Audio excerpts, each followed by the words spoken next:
کالے جادو یا جادو کے ذریعے کسی انسان کے دماغ پہ قبضہ کر لینا یا کسی انسان کو بالکل پاگل بنا دینا۔ یاد رکھیں، ایسا جادو خاص طور پر ان لوگوں پہ کیا جاتا ہے جس سے جادو کروانے والا بہت زیادہ حسد رکھتا ہے۔ وہ حسد کسی چیز کے لیے بھی ہو سکتی ہے، اس کی ترقی دیکھ کے، اس کی شادی، اس کی خوشحال زندگی دیکھ کے، یا اس کی خوبصورتی دیکھ کے، یا اس کی صحت دیکھ کے، یا اس کی خوشحالی دیکھ کے، تو وہ کسی بھی طرح کی حسد ہو سکتی ہے۔ اب اگر جادو کے ذریعے کسی انسان کے دماغ پہ قبضہ کر لیا جاتا ہے تو اس کی کیا نشانیاں، کیا علامات ہیں، یہ جادو کیسے کیا جاتا ہے اور اس جادو کا کیا علاج ہے، تو عزیز دوستوں، آج کی خصوصی ویڈیو اسی ٹاپک پہ بنائی گئی ہے۔ مولانا عبدالسلام فرماتے ہیں کہ میرے پاس ایک ایسے انسان کو لایا گیا جو پاگل ہو چکا تھا۔ میں نے اس پہ دم کیا تو مجھے معلوم ہوا کہ اس انسان کے اوپر جادو موجود ہے، اور وہ جادو اس انسان کے اوپر اس وقت کیا گیا جب وہ شادی کرنے والا تھا۔ میں نے اس کے اوپر دم کرنا شروع کیا، پانی کے اوپر دم کر کے اس کو کچھ آیات دی اور 1 ماہ کے بعد دوبارہ آنے کو کہا۔ تقریباً 20 دن کے بعد اس کا رشتہ دار میرے پاس آیا اور کہا کہ اللہ پاک کے حکم سے وہ نوجوان بالکل صحت مند ہے اور اس کی شادی بھی ہو گئی ہے۔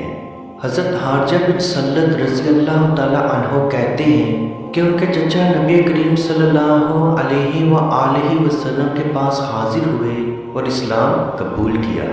پھر جب واپسی کا سفر شروع ہوا تو ان کا گزر ایک بستی سے ہوا جہاں لوگوں نے ایک پاگل کو زنجیر سے باندھ رکھا تھا۔ ان کے گھر والوں نے کہا، ہم نے سنا ہے کہ تمہارا نبی خیر اور بھلائی لے کے آیا ہے، تو کیا تم اس مجنوں کا علاج کر سکتے ہو؟ تو انہوں نے کہا ہاں۔ تو انہوں نے سورہ فاتحہ پڑھنا شروع کر دی۔ دیکھتے ہی دیکھتے 3 دن کے اندر اللہ پاک کے حکم سے اس کو شفا مل گئی۔ اس کے گھر والوں نے اسے 100 بکریاں بطور انعام دی۔ اس نے یہ تمام واقعہ نبی پاک صلی اللہ علیہ وآلہ وسلم کو آ کر سنایا تو آپ نے اس سے پوچھا کہ تم نے کچھ اور بھی پڑھا تھا؟ تو اس نے کہا نہیں۔ تو آپ صلی اللہ علیہ وآلہ وسلم نے فرمایا، وہ بکریاں قبول کر لو کیونکہ تم نے برحق دم کیا، اور لوگ تو ناجائز دم کر کے بھی لوگوں کا مال بٹورتے ہیں۔ اب اگر کسی انسان کے اوپر کالے جادو کے ذریعے اگر کسی انسان کو پاگل بنایا جاتا ہے تو اس کی کیا علامات، کیا نشانیاں ہیں،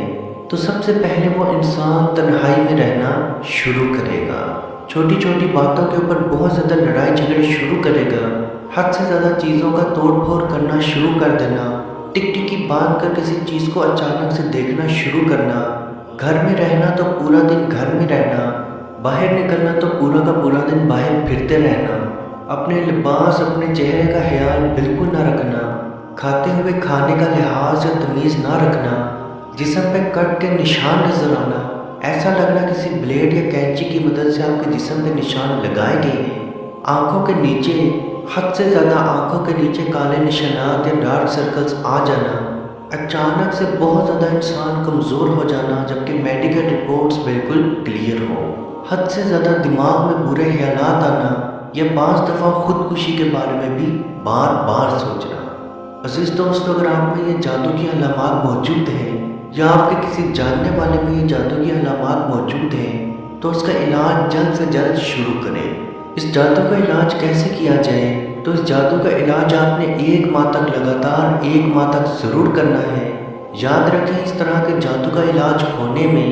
1 ماہ سے لے کے 3 ماہ تک کا ٹائم لگ سکتا ہے۔ ہر روز آپ نے اس مریض کو صبح خالی پیٹ ایک پانی کا گلاس پلانا ہے اور اس پانی کے گلاس پہ 7 مرتبہ سورہ فاتحہ اور 1 مرتبہ آیت الکرسی دم کر کے دینا ہے۔ وہ پانی پہ دم وہ مریض خود بھی کر سکتا ہے، کوئی رشتہ دار بھی کر کے دے سکتا ہے، اور ہر روز مغرب کے بعد، مغرب کی اذان یا نماز کے بعد ہر روز سورہ مومنون کے آخری 4 آیات کی تلاوت کر کے پہلے اس کے دائیں کان پہ دم کریں، یعنی کہ دائیں کان کے اندر پھونک ماریں، پھر دوبارہ سے 4 آیات، آخری 4 آیات سورہ مومنون کی تلاوت کریں اور بائیں کان میں دم کر دیں۔ اگر وہ مریض خود یہ دم کر رہا ہے تو پہلے آخری 4 آیات کی سورہ مومنون کی آخری 4 آیات کی تلاوت کریں اور اپنے دائیں کان کا تصور کرتے ہوئے پھونک مار دیں، پھر دوبارہ 4 آیات، آخری 4 آیات کی تلاوت کریں اور بائیں کان کا تصور کرتے ہوئے پھونک مار دیں۔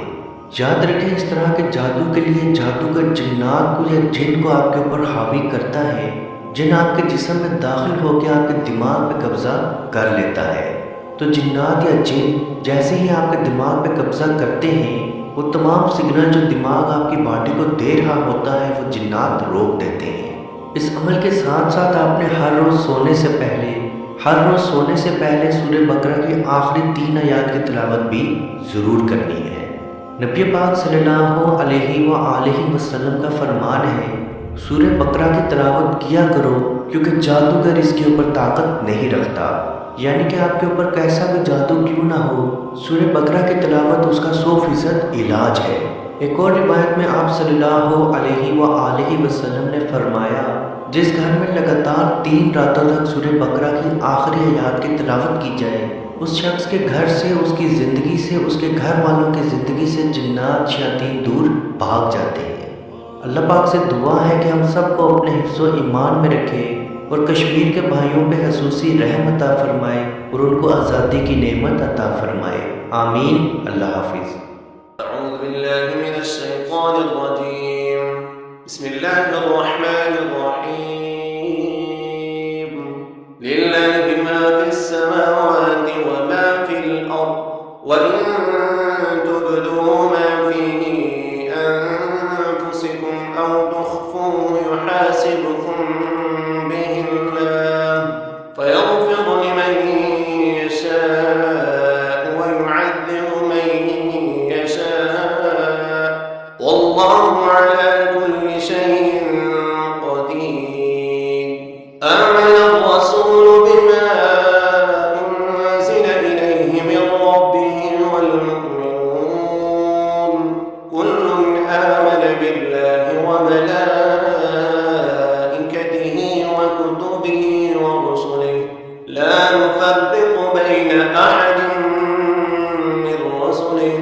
وقالوا سمعنا وأطعنا غفرانك ربنا وإليك المصير۔ لا يكلف الله نفسا إلا وسعها، لها ما كسبت وعليها ما اكتسبت، ربنا لا تؤاخذنا إن نسينا أو أخطأنا، ربنا ولا تحمل علينا إصرا كما حملته على الذين من قبلنا، ربنا ولا تحملنا ما لا طاقة لنا به، واعف عنا واغفر لنا وارحمنا، أنت مولانا فانصرنا على القوم الكافرين۔